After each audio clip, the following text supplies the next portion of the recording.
Yes, sir. Yes, sir. My boy Jay, let's Yeah, get it. yeah. All right, welcome in, man. How are you doing today? I'm good, bro. How are you? What you got bumping on those AirPods? What you been listening Nothing, to these man. days? Money moves. Money Moves. He's got the Money Moves Nah, podcast nah. on there. For sure. You've never seen a show like this.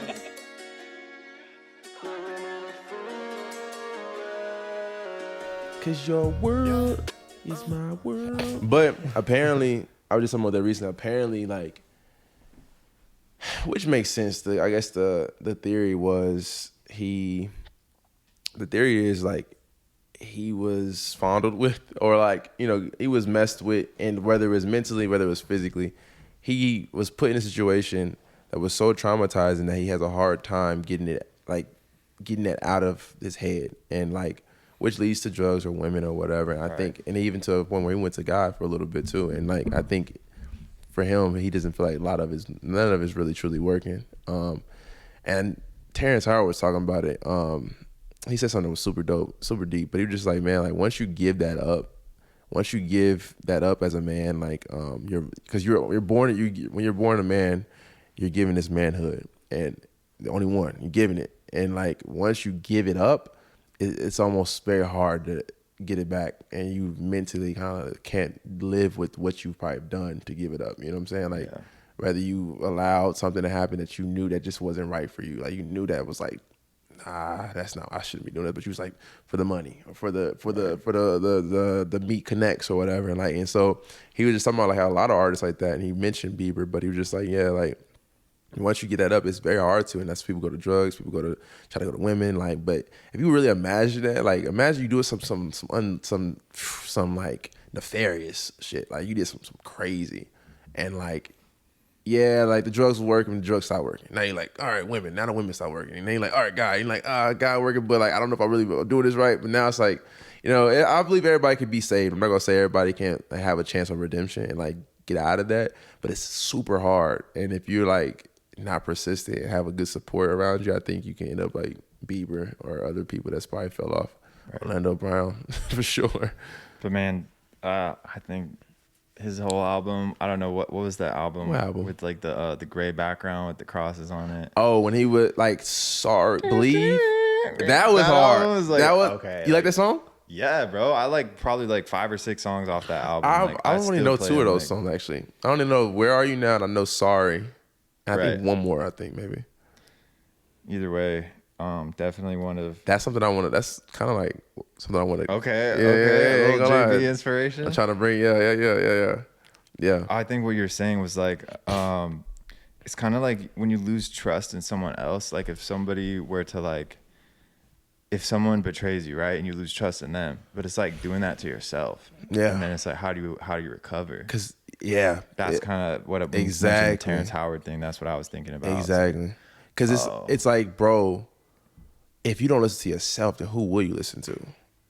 And it's like nobody else. And then once you reveal that to yourself, you spiral. You're like, are you serious? Right. There's nobody else. Like you're like, you know, you start to like question everything, and then when you try to stand on something, I ain't letting that happen.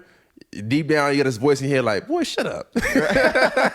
You know what you did. Like, you're like, I did do that. Like, you know what I'm saying? Like, you can't even pep talk yourself no more. And then, like, external voice is not going to help either. But, like, you're like, God, y'all don't sound like me.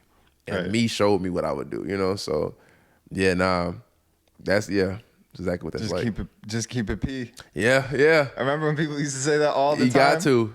You got to, bro. You got to, because, like, I don't know. People be weird though. People be really like willing to like do anything, like for certain stuff. Like, you know, they be like, nah, like that, yeah, I'll do it, or that I'll do it. But I'm like, I don't know. I get that foundation, bro. That's the main, but most important thing. I would say for anybody. I wanted to only say it for a man. It's for anybody. Have that foundation. What you not gonna move on. Yeah. People typically change their morals for the situation, but like if the situation change, your morals should never change. You know what I'm saying? Your morals, you should try to like change your response. You should try to like have your response according to your morals. You know what I'm saying? Like, nah, I know that it's what I'm gonna stand on. It's what I'm not gonna do. Versus being like, I mean, well, in that situation, maybe I might go, or I mean, like somebody asked me recently, because you know I like to act. Oh yeah, I like acting, like, right? But I'm not. What's the 3 parts? You know what I'm saying? We got one of them. Break down the So three like parts. I to think you. with the directing and acting, like that whole entertainment side of like being on camera and using the camera, now I'm gonna put that all in one. And then Okay. the music side, and like the philosophy and things like that. So that'll be the three. But when it comes to like like the act, I love acting and I would do acting. I like to do it for fun. I haven't really did it as serious as music, but it was like I do it all the time in my daily life, like making bits and skits or whatever, like just being funny. But somebody asked me like, would you do a scene kissing a man? Like, and I was like, nah. Like I was Right. like, it's like, well, if they like you just gotta do, it's just acting. I'm like, no, it's like, yeah, I get it's just acting and it's a job, but it's like, if I'm a heterosexual man and I know I don't want that, like, that gotta stand on something, bro. Like, I gotta be like, nah, you know what I'm saying? Like, you can't be like, wow, because now that's you're bending your like what you would like on any other day if no one offered you any money or any type of screenplay or screen time. If they ask you, hey, just kiss him real quick, Right. you're gonna be like, hell no, like, cause that's won't what you do it for stand. Oscar? You wouldn't, yeah, right. But then when they bring up something to give you, it's different. You're like, oh, like, okay, maybe I can make an adjustment. What? No, or like even down to the fact of like doing some type of like hard drug on camera. I wouldn't do that either. Like acting it out. Like they want you to tie your arm or do some heroin. Like, no, because like I don't even want to see myself like that and doing that, because like in real life I wouldn't do that. Right. Why would I even do that? And it's this thing called embodied cognition. And embodied cognition is essentially like the idea that having thoughts and also doing acts that correlate with the thoughts help reassure it, like help reassure, like it establish the psychology of it to you and like the belief in it and things in that manner. Like which example of that could be baptism. Like when you, oftentimes they say like, you just gotta just give your life to God, Jesus. You do that, right? But then most times, most people need that baptism to feel like they really are born again, like the act, the ritual, Right. And so rituals are like that, another form of that too. And so like, why would I put my mindset in the acting mindset, like, okay, I'm a drug addict, and then I'm like, nah, I'm good, bro. I'm not. That's just something that goes against what I want and what like my fulcrum of who I am. And so at the end of the day, like I think people are willing to give that up sometimes. Too easily. For bullshit, bro. Like for like the most like, and I get it, bro. But it's like you gotta like kind of like want your peace more than anything, bro. You gotta want your peace more than like that connect, bro. Like it's not that serious, bro. I Right. promise you, it's not that serious, bro. Right. You've been doing just fine. Like, you feel like struggle. You're gonna struggle when you get that too. You're gonna struggle. It's gonna be a different type of struggle, but it's gonna be a struggle. All right. Well, tell me a little bit. I like to talk about the good, the bad, and everything. So, like, I guess what kind of, through this process of figuring out the different parts of yourself, your identity, what kind of things, like, what kind of struggles have you encountered and overcome in your time here, living out life as a human? Bro, addiction, man.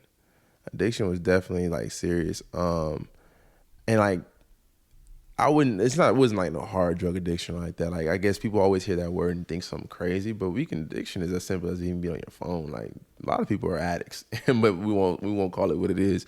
But it was more so addiction to first it was weed. And it wasn't that addiction wasn't too bad. It wasn't like really clear to me that was an addiction. Like it wasn't one of those things like you got to get help. It was more so like I just couldn't stop. Like people think it's freedom, but then when they try to stop it, the freedom's gone. It's not a choice anymore. So that I realized that, and then I started dealing with like breathing issues from smoking, and I still wouldn't stop. I still would be like, maybe I'll take a hit. Like that's when I was like, oh, you're addicted, bro. Like you were literally like going crazy, and even when it's almost what it cost your life, you still like, fuck it. I went to the hospital a couple times, like thinking my chest or I'm about to have like a stroke or heart attack or something like that. And I'm like, just from smoking or just from having an edible. And I'm like, I used to be able to smoke freely, like every day, all day. Well, let's do it out of an apple, out of a bottle. Let's do it. We're doing it. We're vibing. But then it got to a point where it was like, nah. So I cut that out like 2 years ago. But then I switched over to alcohol because alcohol is more socially accepted. Mm-hmm. It's everywhere you go. Like you can go to a fucking like brunch and be like, yo, you want some alcohol? I'm like, yeah. Let me get a margarita. Let me get a like, grocery store. Yeah, anywhere, gas station. I could be going to get some gas and be like, grab me a wine cooler. Like, you know what I'm saying? So, and I was doing that, bro. It got bad. Like, got to the point where I was drinking more than the social. Like, I started drinking like damn near every day. Like, it was to the point where like I'll be like, after I do something to accomplish something, I'm like, I deserve a drink. Let's go grab me this wine because I was drinking like maybe this day wine, next day beer, next day hard alcohol. Then I kept switching or wine, or now I'm doing a seltzer. I kept switching it. I kept thinking I wasn't drinking that much, but I really was. And I started seeing that, and it really was very hard for me to stop because I just literally like would just I wanted to stop but couldn't stop drinking. And so that's when I finally stopped drinking. And that's when I made that video. That was my first video I made, like kind of talking about that. But I finally started drinking. I made a decision to do it the 31st of last year, so like New Year's. I was like, this is my last drink. I got like a double shot. That's like, this is my last one. I was done. So haven't drunk since. So it's been cool. I broke that whole cycle. I was drinking every day, like congrats, every day, bro, every day. And it was like, I haven't been doing it. And even now to this point, like when I go out now, I think honestly, I have a thing that I like having something in my hand when I'm out socially. Maybe it's a habit I done produced. So like, I like this. This was my replacement for me getting alcohol.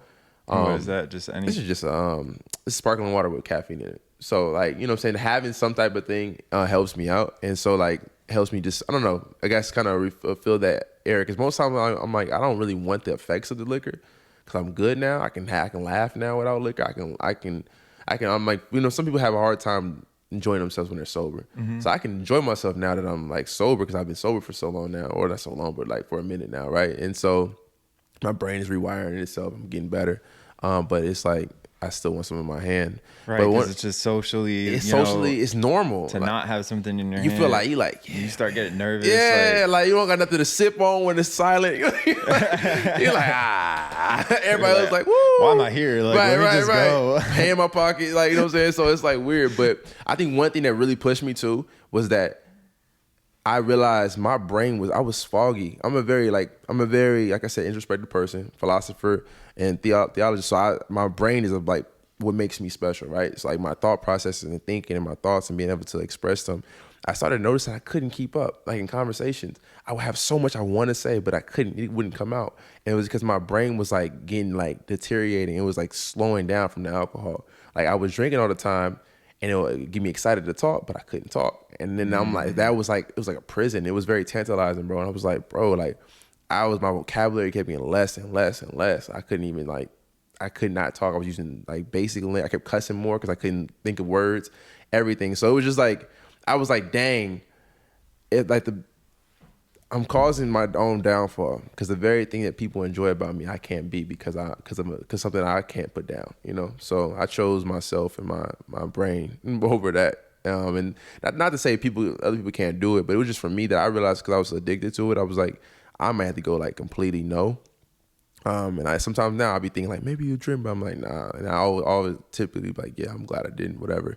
I'm not sure if I ever will be able to come back to doing it subtle, but as of right now, I know that I have an addictive personality. And so to know that about myself, I kind of value being able to like have conversations like this and just be smart, bro. You know, changing my life. You know, I feel like that was holding me back too and changing my life. I was just, you know, in emotion, just vibing, you know.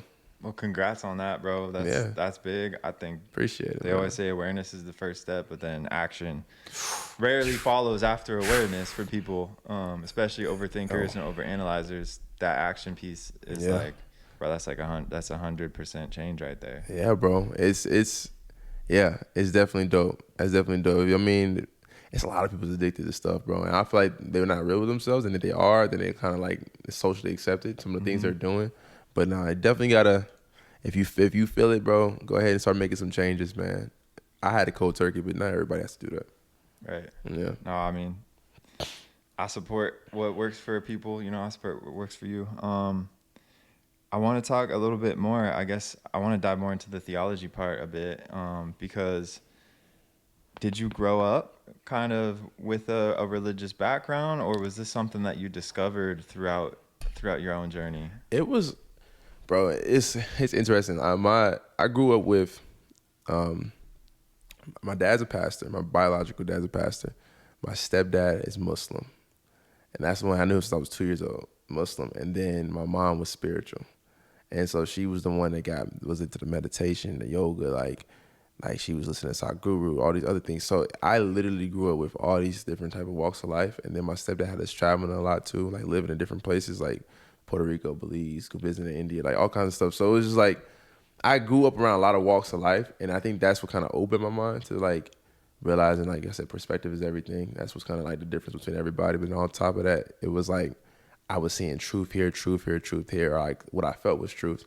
And that was like, I was kind of like distorted a little bit. But the theology part was just like I always was fascinated with the idea of God and how God related to us. And I'm like, so I know that's a fact that God does exist. And so when I found out that theology was the study of God, I'm like, that's true. Because I oftentimes I feel like you have to kind of break yourself down from being so human in your thought process to truly understand who God is. Like you have to truly like kind of eagle eye it, zoom out. Really kind of look at it from an objective point of view, and that's essentially what theology is. It's like kind of like understanding that,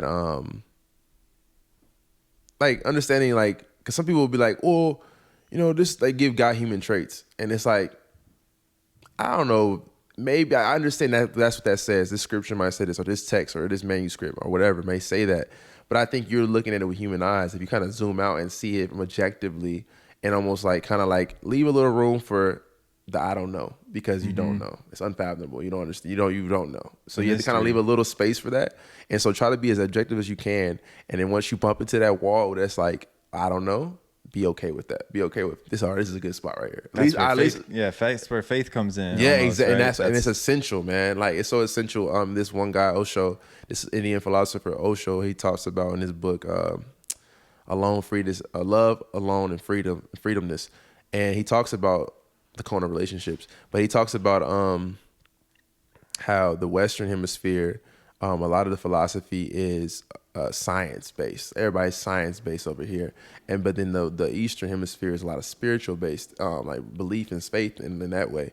And they often try to separate it. And he said, but the real idea is to put it all together, because science is just the study of God's creation. So how can you have science and talk about this the study of God's creation without having God?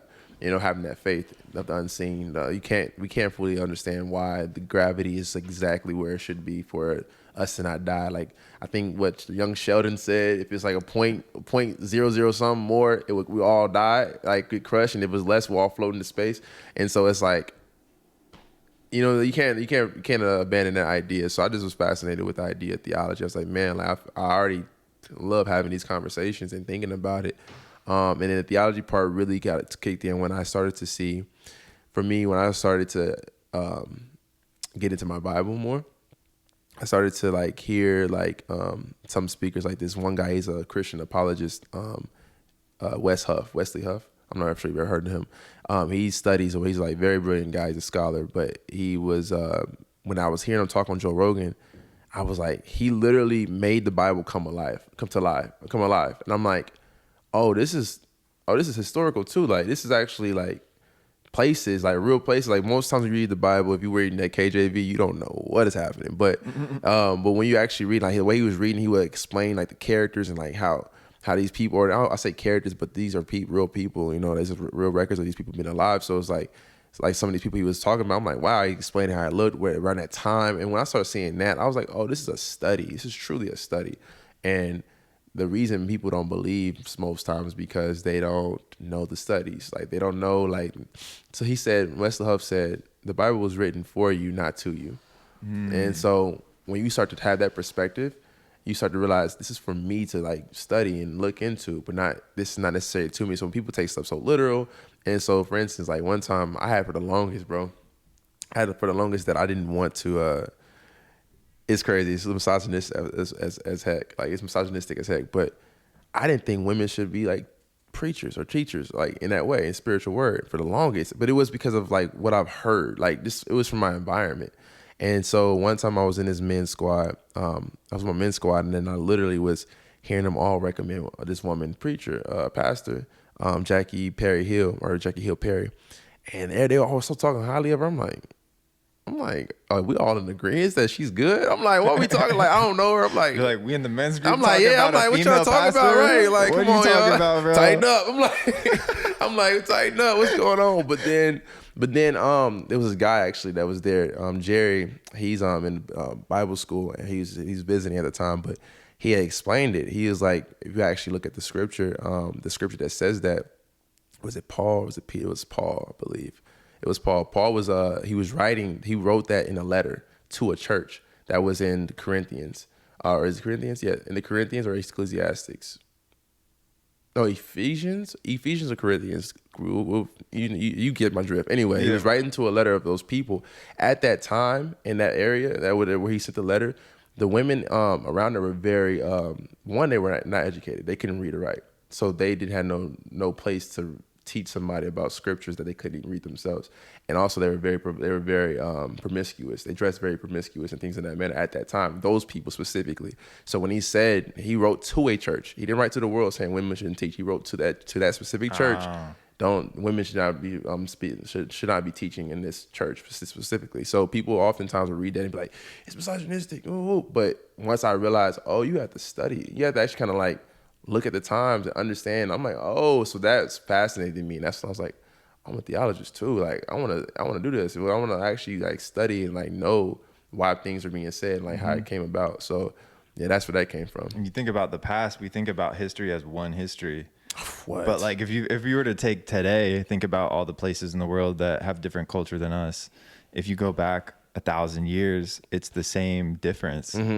It's just and it's overlapping too. It was so cool to like see like different. I forgot the name. It's Augustus, the Caesar Augustus. He was alive when Jesus was alive. That was when he was a kid and stuff like that. And so like just to know like some of those things were overlapping. I think I was reading at one point. I'm not sure if it was in the Bible where I read it, but I know when I was looking into things.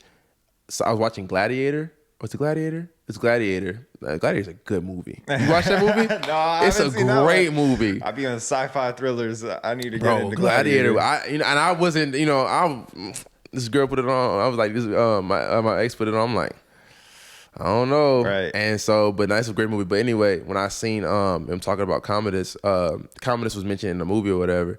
But then Commodus was also mentioned in actual historical things. And I'm like, dang. And then I'm also seeing the correlation to other like religions and other historical figures that we look up to or know. I'm like, this shit was real life. Like all the times we kind of look at it as like a story or even just outside of the Bible. I'm talking about any type of historic thing when it comes to spirituality or like manuscripts and things like that. But it really happened, bro. Like these are real people. Like right now, like there's probably people that we know of now, like living lives like us. Like every day wasn't extravagant. They weren't doing monumental stuff every day. There was in betweens, and they ran into certain people and like they had like every moment counted. And this is kind of like, this is like our lives. It's probably similar to theirs. Not obviously exactly like it, but they were people too. Right. It's 2,000 years later. It's still relatable. Right. When you were talking about growing up with, father as a pastor, stepdad as a Muslim, and then mom as spiritual, how does that shape the way you look at other practices? I mean, just from my perspective, it seems like you have multiple perspectives. You grew up like without one truth belonging to maybe a sect or like, how do you kind of relate that experience to what you believe in now? Man, I remember when I was younger, I went to my stepdad because I went to my mom and my stepdad came in there. It's like, bro, who called you? Like, anyway, but I went to my mom and was telling her like I was hearing his voice and sound I was going to hell. I was like, gonna go to hell, but I felt like I was going to hell because I believed some Muslim stuff. I'm like, that makes sense, or I liked it, I favored it. And so he came in there, my stepdad came in there and was like, he basically diminished the like that whole idea, the fear. He was like, you think some guy with chicken wings gonna come out the sky and like send you to hell, like, oh, you're going to hell, and there's some guy in a red suit with a pitchfork. So he kind of diminished it, but he also diminished the name Jesus to me too. And it was so hard for me to ever say it with confidence or even believe it, because I was like, yeah, that's stupid. I honestly looked at like biblical teachings as stupid for the longest time. I was not stupid, but like lower, like I don't know better, And so it definitely helped me to like, I've learned a lot, which helped, because like I won't say that. I think you have to be smart enough to decipher and to have discernment to learn from all different type of walks of life. You need to be able to take it with a grain of salt, eat the fruit, spit out the seeds, you know what I'm saying? So make sure you eat the fruit when you're doing that. Some people, it's hard for them to do that. Some people are just not meant to do that. Not meant to like explore so much and still have a foundation. It's possible, but not everybody's meant for that. So I wouldn't recommend everybody to look into everything, because then that's when you get caught up and you start going to a schizophrenia, like, I don't know what to believe, and you're losing your mind. You know what I'm saying? You got to have some type of like, some type of grit on yourself. But so I definitely had some grip, but it wasn't until recent times. It was like 2 years ago, a year ago. This is a hilarious story.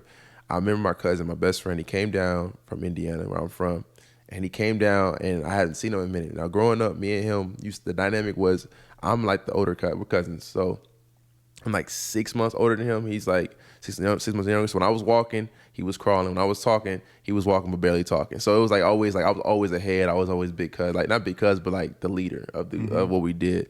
And so I was the talkative one. Like he wasn't. He was the shy one, cold, like chilled, like introverted one. So when one time he came down here and he was just different, bro. His energy was different. I was like this man, like he's confident. He was talking like he wasn't afraid to talk. I'm like, damn, like the way he was, like his aura was different. I'm like, yo, it's different. So I was like, I'm like, what you been doing? Like, what's up, Max? And he working out. I'm like, yo, what's up with you? And he was like, somebody been reading. I'm like, the fuck? So then he ended up telling me, he mentioned like, he's like, yeah, man, I just really been getting close to God and reading the Bible. So I was like, really? I'm like, did that? Because to me, like I said before, that moment, that the name Jesus and like a lot of biblical teachings, I'm like, I knew it was some truth, but I'm like, I always diminish it, like, eh. So I was like, that did that to you? Because I'm like, that did something that crystals. I used to have crystals. Like I'm like none of this stuff did that for me. Like that was more of a mental high. But he was talking about it was here, so I'm like okay, whatever. But so I remember we went to the club. You know Reverie? Mm-hmm. Yeah, when it was open. Yeah, we went to Reverie. And we're in Reverie, bro. I'm taking them there. We meet these two girls, perfect two man, bro. I'm like, oh, this is it. It's like literally two girls. She's like her sister's in town from Washington or something. Like she's going back tomorrow. I'm like, you're in town. I'm like, this is lit. We're lit, bro. We're locked in. So I'm like, okay, this is perfect. So then like we're vibing, talking. I walk off with the other girl for a little bit. I'm talking to her. He's over there with her. Bro, I ended up, she's like, I'm gonna go to the restroom real quick. I was like, okay, bet. So she went to the restroom. I walked over to him. I said, where'd she go? He's like, oh, she went to the restroom too. I was like, oh, okay. And then he literally tells me the girl he said, she showed me her nipple. I was like, huh? She's like, here, her nipples appear. She's literally in the middle of the dance floor with him, pulls down her shirt, shows the nipple. This man looks at the nipple and said, have you ever read the Bible? I said, you asked about the Bible when she showed you her nipple? I was like, yo, I could not believe he did that. But I was like, that was tough though. Like you was bold. Like you didn't care. Like that was kind of smooth. Most dudes was like, oh, I don't want to fuck this up. Cause she was kind of cute. She was cute. I'm like, it was a perfect situation, you know? So I was just like, that was bold. And like his commitment to his belief. I was like, so that sparked me. And then later on, like just different situations where I want the strength to say no to right. I'm trying to tell you, I was like, I need that. So, but it started to have like different encounters with God and like the Holy Spirit. And it felt it here. Mm-hmm. And I've had every other spirit because I've walked a lot of spiritual paths, like a lot, and studied a lot of them. Like I'm talking about from Buddhist, Hindu, all that, and like I said, Muslim, Islam, all that. So, but I felt it here when it came to the Holy Spirit and Jesus, but I always felt everything else up here mentally. Like I was telling a placebo a little bit. Like I'm telling myself it worked. I grabbed a crystal and said, "This is working." You know, I feel stronger now. I don't. You know, here I actually felt the presence, and then when I seen him, I seen results, real results.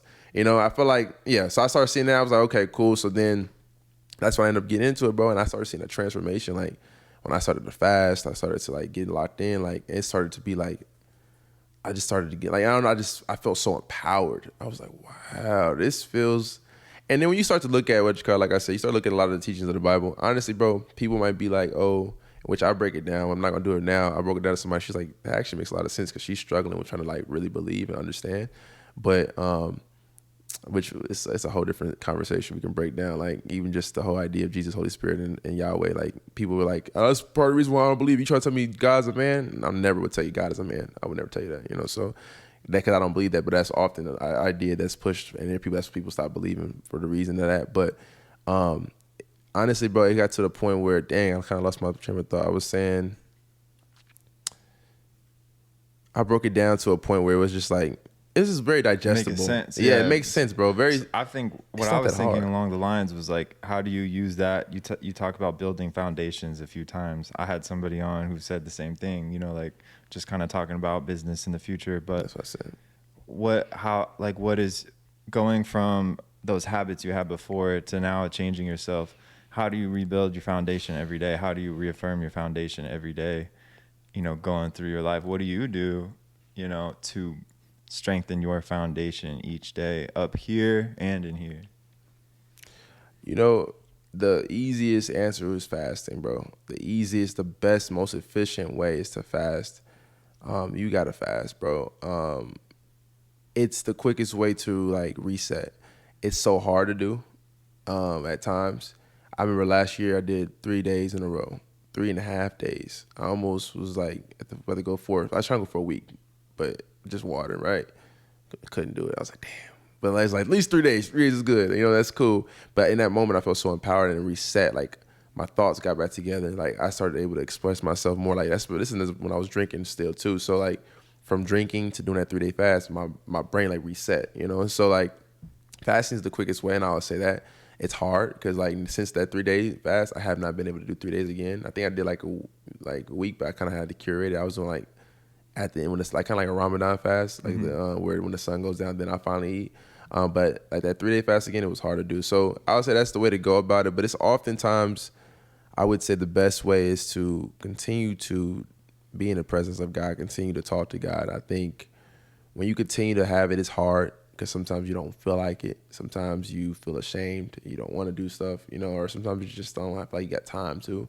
Or sometimes you don't feel like you're actually getting anywhere because sometimes it feels really, really good when you do it, and sometimes it don't feel good. So I think it's just kind of like trying to make sure I'm aligning myself and reminding myself where I want to be. I'm really big on growth. That's a big thing for me. I love growth. That's just my idea. That's part of my personality. I love growth. All humans grow, but I realize like I actually enjoy growing. Like I'm like, ooh, I want to learn. I want to do some more stuff. Like, how can I get better? Some people we do it naturally, but some people are just like, yeah, whenever it happens, it happens. I'm like, I'm one to run towards growing. It's scary though. Sometimes hard decisions. You'd be like, damn, so I gotta let go of this, or let go of her, or let go of him, or let go of this idea or identity. That was a big thing for me too, letting go of identity. Like, yeah, tell me what aspects of identity. I think that's how I got to that point of realizing the thirds. In order to see my full self, I had to let go of who I thought I was, and it was very hard because I often use this. And this is actually my own philosophy, from straight up from me. But I call it like the butterfly project or butterfly effect, right? It's like, did you know like butterfly is one of the very few, if not, it's not the only, but the very few, it's not that many of them, animals that are creatures or insects that literally goes back into a womb and is truly reborn.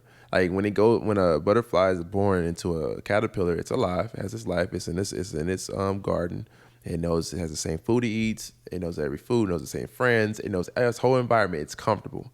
But then it goes into the cocoon, and then when it's in the cocoon, its whole body liquidates. Does it like loses its form? The only thing that stays intact is its essential organs, and so then it rebuilds and becomes a butterfly, right? So oftentimes people are caterpillars, and we're all caterpillars when we first start off, right? And or in certain situations, certain areas of our life, we're caterpillars, and we're comfortable. I know about the same food I eat. I know everybody. I know my garden. It's my garden. I know everything. I know how this works. I'm comfortable here. It's who I am. But when it's time to kind of grow and go into that cocoon, we're oftentimes afraid because that means we're liquidating. That means I'm shedding everything I think I need. I think I know about myself, and only keeping what's essential, what I need to survive, literally. And it's so scary to do. So a lot of people are fighting cocoons, and I was fighting my cocoon for so long because I was like, I don't know what's on the other side. But you're comfortable as a caterpillar in that garden, and you're afraid to see what's on the other side. But I mean, when you become a butterfly, would you even care about what the caterpillar cares about?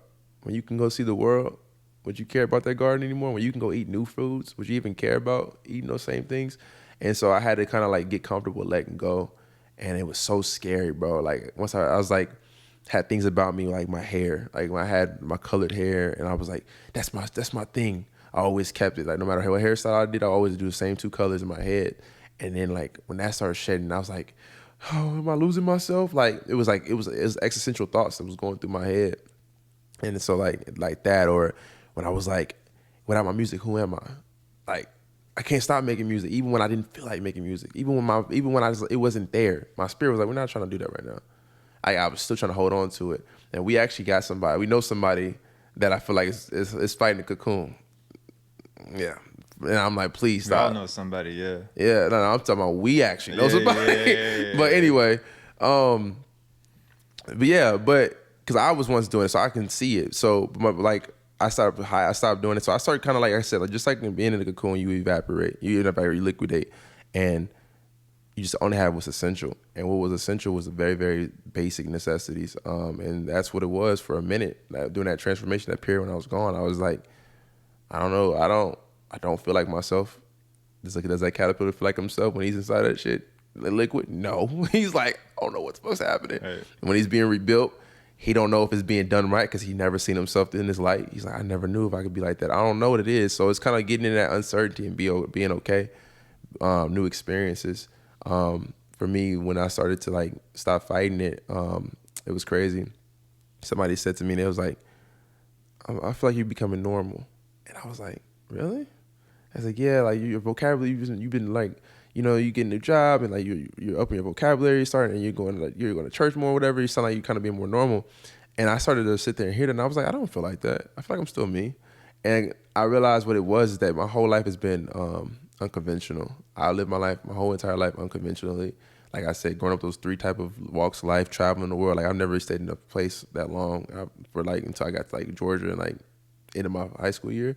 But I've always had a very unconventional life. I chased after unconventional situations. I never really had unconventional jobs. Always trying to do entrepreneurship. I was always doing something that wasn't normal, like average. And so I think that this season was to show me. I think I'm still in that cat. I'm still in that cocoon for sure. But this season, this is part of the rebuilding process. Is showing me what only conventionalism can show me. You have to be balanced. We talked about balance is everything. You know, you need both to have the full, to be full. And so I was living on the left side for so long that that's all I need. But there was some valuable lessons in conventional situations. And so now I had to get kind of pushed over there to that conventionalism, you know? Surprise. Bro, we really did get into the meaning of life here. I know that was the second sarcastic question. Right. No, it's totally fine. I told you we was gonna get there, bro. That was totally fine. I think it's just when it's like one, Walks it's into one, the room. yeah, like what one, does it mean to be alive? Like oh what? shit, like where do you even start? You know what I'm saying?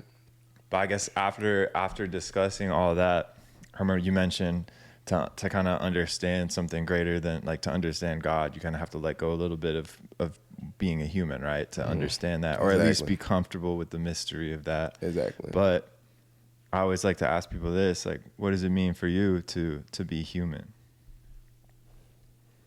That's very vast because humans are so complex. To be human in what way? You mean if I said just be human, or like human traits? I guess, like, however, when I say that, what does that mean to you? Like, what does it mean to be a human? Like a human being, like, to be talk human. About identity, you know, it's like it's a very, very broad answer, but I will say, like, in the most essential like way, you're good, bro. In the most essential way, I would say, like, most basic way, I guess. Oh, it's so crazy. So humans is a creation. So be human. You're just saying be human. To be human is to be humble enough to be a creation, to know that you're a creation. Progressive enough to like align yourself with our nature to grow. And humble enough to know that mistakes are going to come, but through that we learn. And I think if you have all 3 of those, you know you're a creation. So then it leaves room for you to acknowledge God. You're progressive enough to want to continue to move forward, which is your nature, and who you are as a human being. So that's good. And then through that growth, that also prevents you from, and then also humble enough to understand you're going to make mistakes. They all kind of like work together. That progressiveness helps prevent you from continually to like mess up on purpose. You know, to be like, I'm human, I'll mess up. Like, nah, you're not making an excuse. You're accountable, but you're not making an excuse. You're not making an excuse like, oh, I'm just gonna mess up so I can keep fucking up. because that progressiveness in you is not going to want you to fuck up as much. Like, yeah, I'm allowing myself to, but do I want to? No, because I'm progressive. And also, I'm humble. I'm also like, you know, I can also understand that I am a creation, so I leave room for God. So I can also sit there and say, okay, at the end of the day, I don't know it all. I don't know it all, and I can't be bigger than life. You know, so I have a place in this world. You know, I have a place to. It kind of makes you relate to everybody else. I'm with you guys. You know, because we're all under, you know, something divine. This is all crazy. How it's from science, everything. It's all crazy how we are here. Right. Yeah. Wow, that was crazy. And that's a decent way of explaining that. Okay, so good. like real quick, break it down. So let me understand. Understanding your creation. Understanding your And creation. 2, leaving space for honoring the person who So created, like honoring God. the creation understanding your creation leaves space to acknowledge God.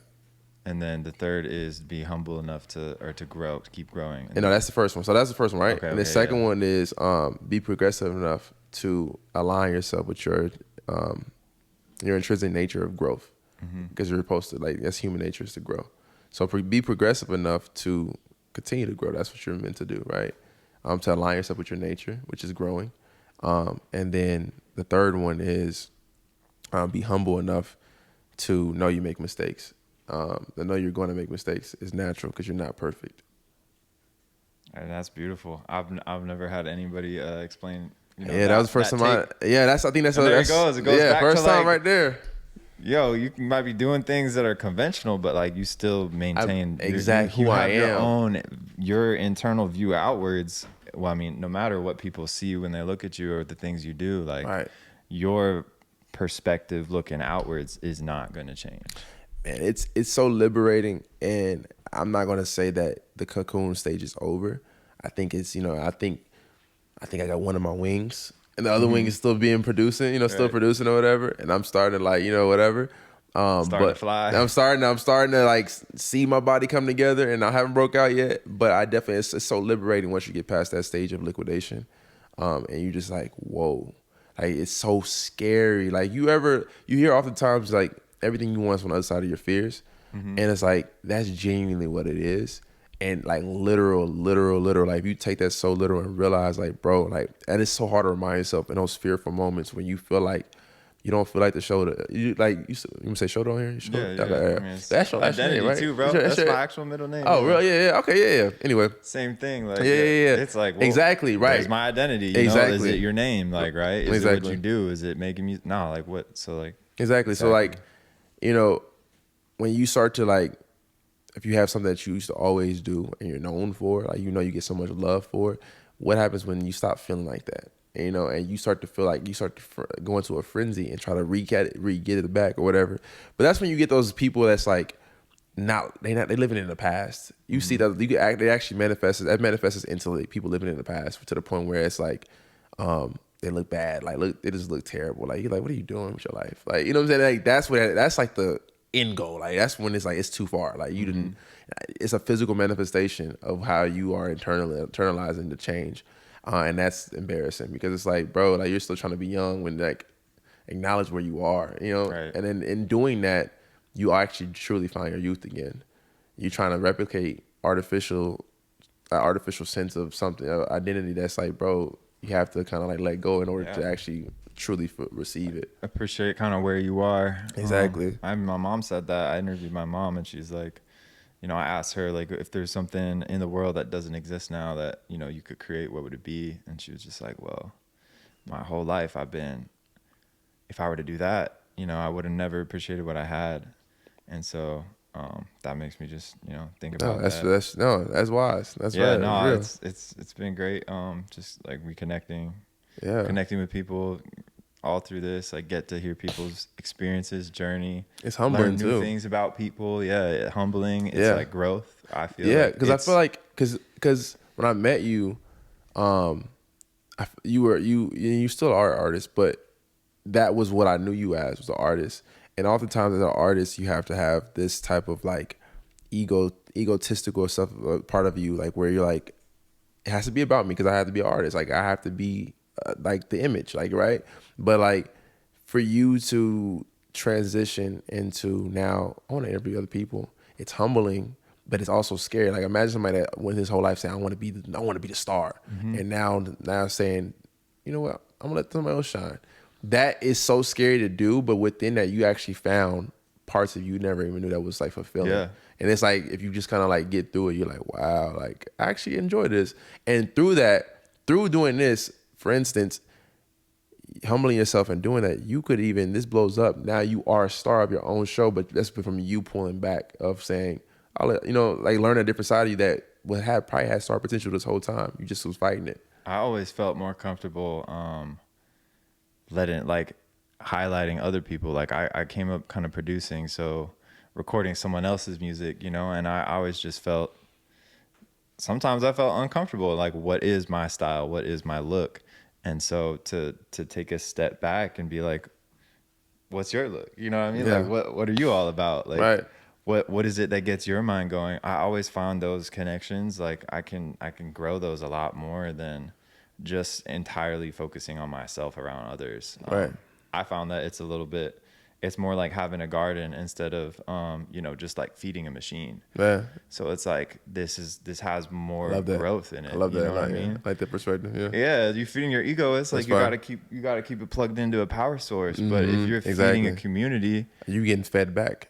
it's a garden. It grows, and it's Yeah. like the fruits. It bears fruits for everybody who's in it. Everybody's roots are connected, Yeah. and it's like then you cultivate this, and now this can support something else. Like Yeah. now this community can grow, merge with this, you know, And nature and everything. And like one thing I realized too about success is that, you know, success is oftentimes we're fooling ourselves with this false idea of success. And success is, I think I don't know, you've probably heard it. We all have heard it before. Where they say like success is, it's you heading in a direction. If you're successfully heading in a direction, like if you're doing it and heading in that direction, you're successful. And I realized that, like we talked about earlier about reality, like vision and dreams coming into reality. I think that we have visions and dreams, but we're basing them off of societal views and what society views as successful. And so we see rappers or we see celebrities and we're like, that's success. I need my life to look like that in order for me to be successful. But then it's like you say, all right, now that that's the case, I want to be an artist. But you're like, the idea of a successful artist is those people you're seeing and what they have and what they're doing. But you literally have probably invested into your mic, your thing that you have literally created nice work bodies of work that probably is not touching high numbers, but you are literally being an artist. You've successfully done it. You're doing it. And you know, a great show for this is Phineas and Ferb. Every day they woke up and they said, what are we going to be today? And they did it. They said what we're gonna do, but it was essentially what we're gonna be, you know. And every time you don't see Phineas and Ferb, they was real big on not going back to what they did before. Once they did it, they did it. We did it. It don't got to be the most biggest thing in the world. Like some of the things they did was personal. It was only in their friend group. They all was like, wow, it was amazing, Phineas.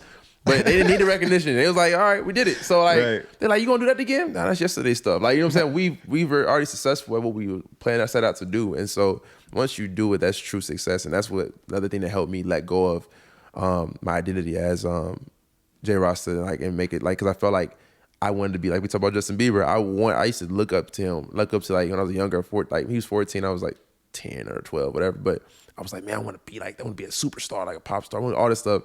But I was like, I wanted all these things. And then growing up, I seen like Uzi, or I seen like all these other people. And I was like, I want to be that. But it was like, I wouldn't let myself grow because I was so fixated on saying I wasn't successful yet in this. And when I look back at my life, like I said, people were telling me like how cool my life was, or when I looked back at it, how many people would hit me up about my music, how I had people, how all the different experiences I had in exchanges. I was like, I have been successful at this. It's okay. I was like, it's okay to let go. And I knew because that truly was me. I wasn't doing music because it was popular. I actually genuinely like enjoy being artistic in that way. I knew that even if I went a conventional route, even if I let go of that identity, it would come back because it's who I am. It's going to come back. And so I'd much rather it come back when I'm in a better position, better experiences, new people. I have funds now, whatever it may be, in a new situation. That's gonna be that music gonna go crazy because now like who I am is gonna resonate again, and my spirit's excited. I'm like, damn, this is a new life. Now I'm singing different, you know. I'm singing something different, you know. So and you're doing it in your way, yeah, which is gonna resonate more with people. Exactly. It's very interesting letting go. Often pulls it all together.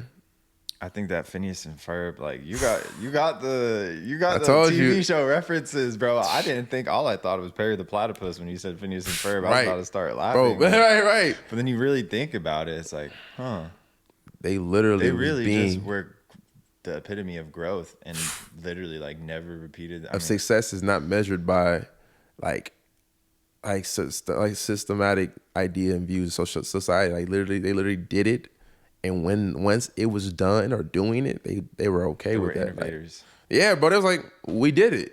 They could tell you they had 104 days of summer vacation, and every day they did something. They was like, we successfully was. It's we was 104 I'm trying to tell you, every Let's go day around just they were successful to for end it. 104 days, and honestly, they had a longer ass summer than this 104 days. They had, bro. They should have definitely hit like, oh, this is next year's summer. They should have definitely said something like that. They made it so it was the same summer. Like, ain't no way. There ain't no way. They could have definitely kept going when there was some seasons. Like they kept growing up slowly, but like, nah, Right. for sure. It definitely was. It's actually very deep. Whoever did that, actually, I want to look into that. Who is that? But yeah, it's very Right. deep how they did that. I was like, I need to make another one. I haven't seen any Disney content since like I had summer vacation. Disney probably. was fire back in the day. Disney Channel, like old Right. Disney Channel. I'm talking about. Wow, that's cool.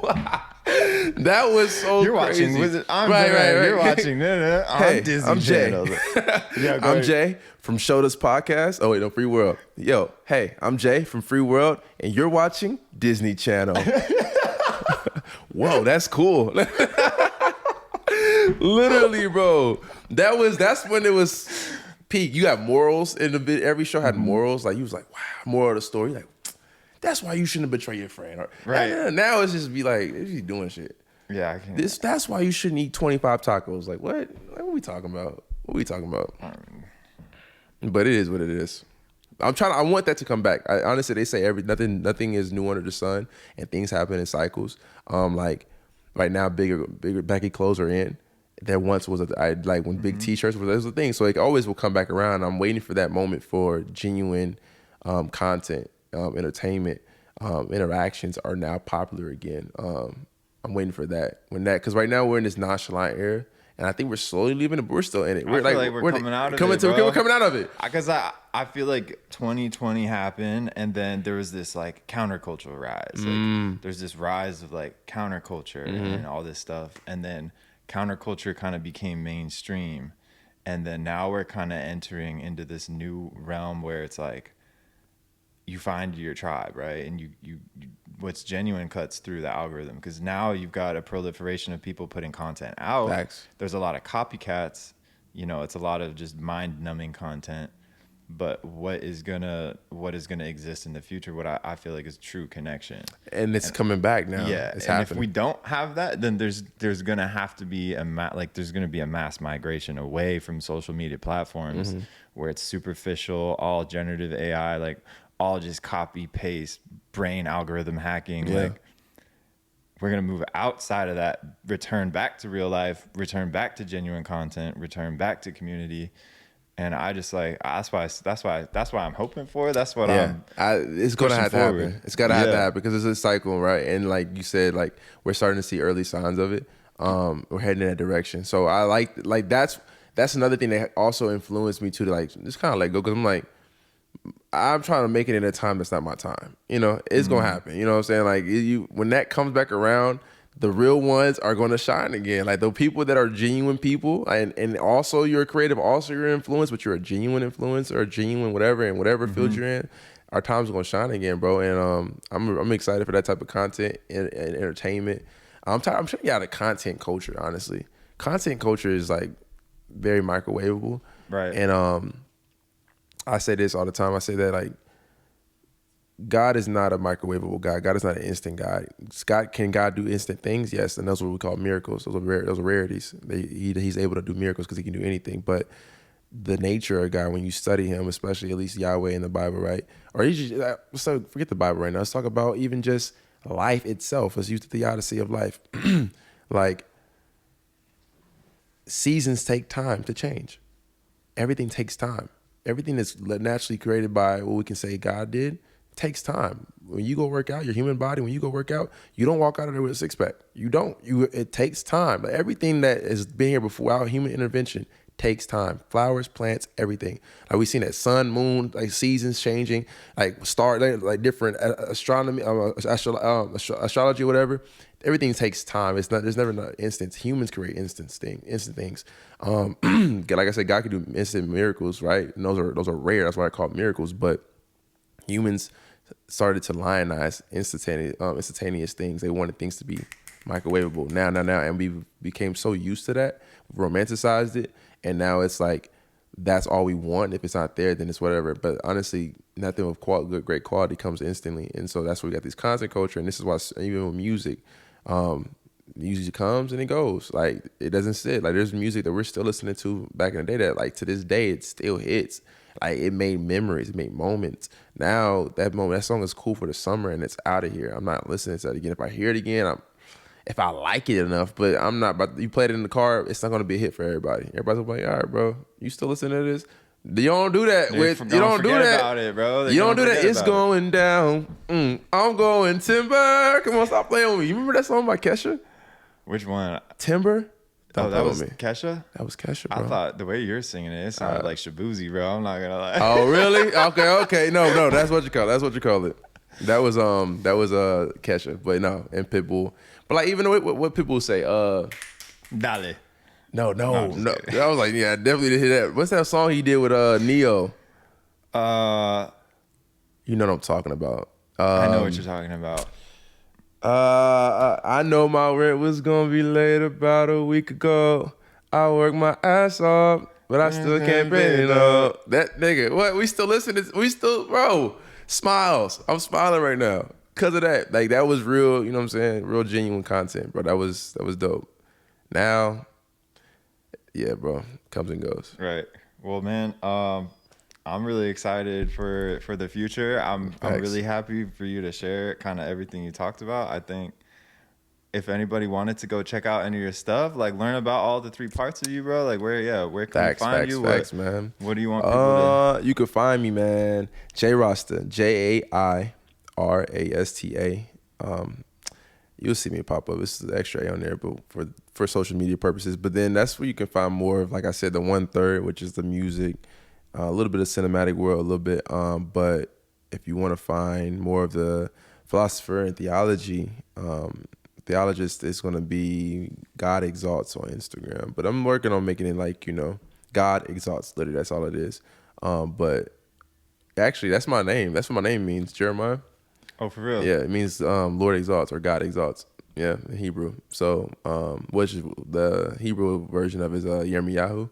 So it's like, that means God exalts. So that's where I was like, that's a smooth, like literally can have my name meeting as my name, as my Instagram name. But yeah, for sure.